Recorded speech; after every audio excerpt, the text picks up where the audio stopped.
Hello and welcome. Today we're doing a question from LeetCode called Main and Cost Climbing Stairs. It is an easy. Let's get started. You are given an integer array cost, where cost of I is the cost of the ith step on a staircase. Once you pay the cost, you can either climb 1 or 2 steps.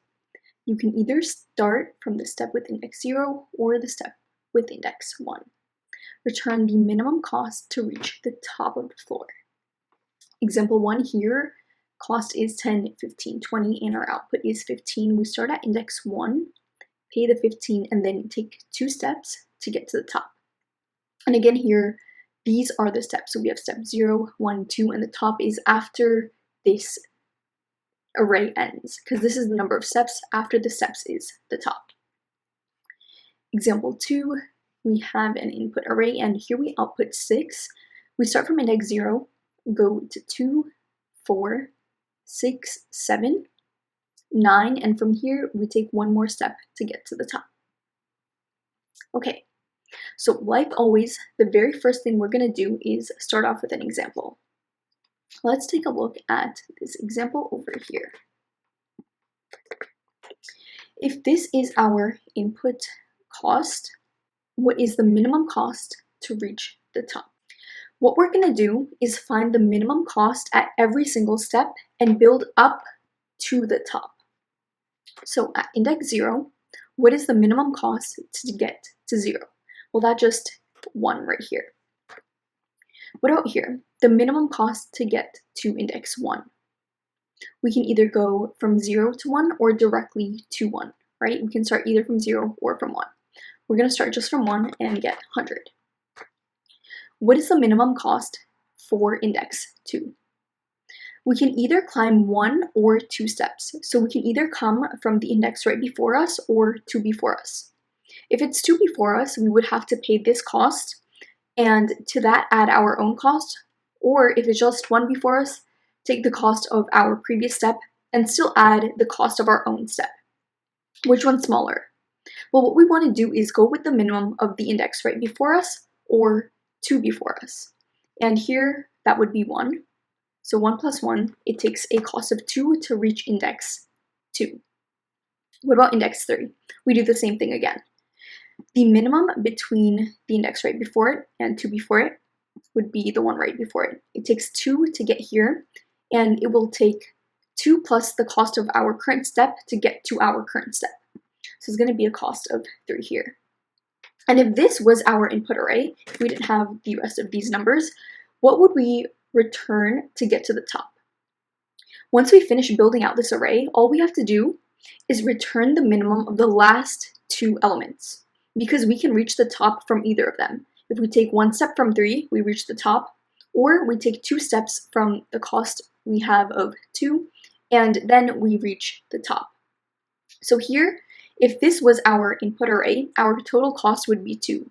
We go from index 0, skip over 1, go straight to 2, and then go straight to the top. But let's go ahead and build out this entire array. What we're going to do is take the minimum of the previous 2 costs and add to our current value. So 2, 3, we take 2, add 1 to that, we get 3.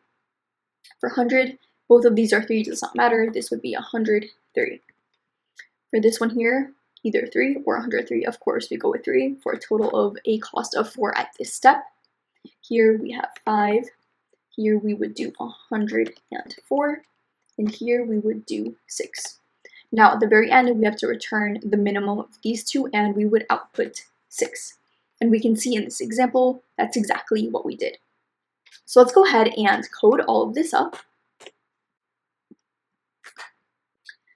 What I'm going to do is loop through my entire array cost, and at every index, store the cost to reach that step.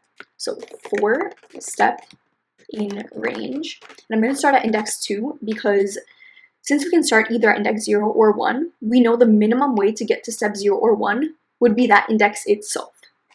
So starting from 2 to length of cost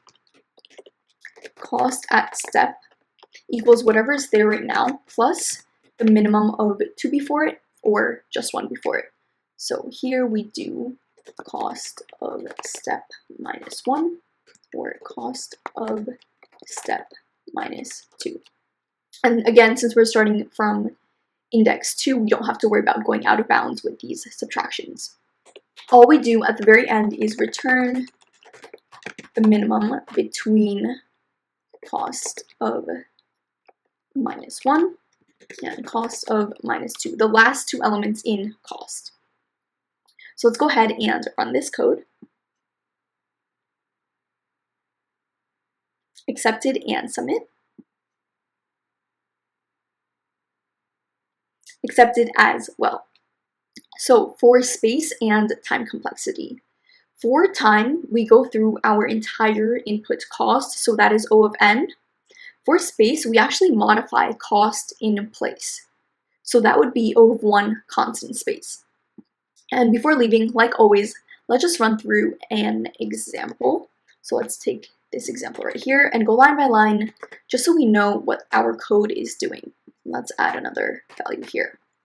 So this is our input cost, and we want to figure out how this will run.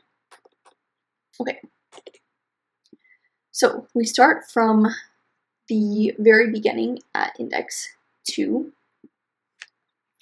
What we do is at 2, we add to our current cost the minimum of what's before us and 2 before us. So 220, we're going to add 10. And now we have a cost of 30 for index 2. We go back in this for loop. We are now at index 3. And we do the same thing, 15 or 30. We would go with 15. We add to 4 and we have 19. So this cost now represents the minimum cost at every single index. And all we have to do is return the minimum of the last two. And here we would output 19. And this is how to solve the min cost climbing stairs. If you have any questions at all, let me know down below. Otherwise, I will see you next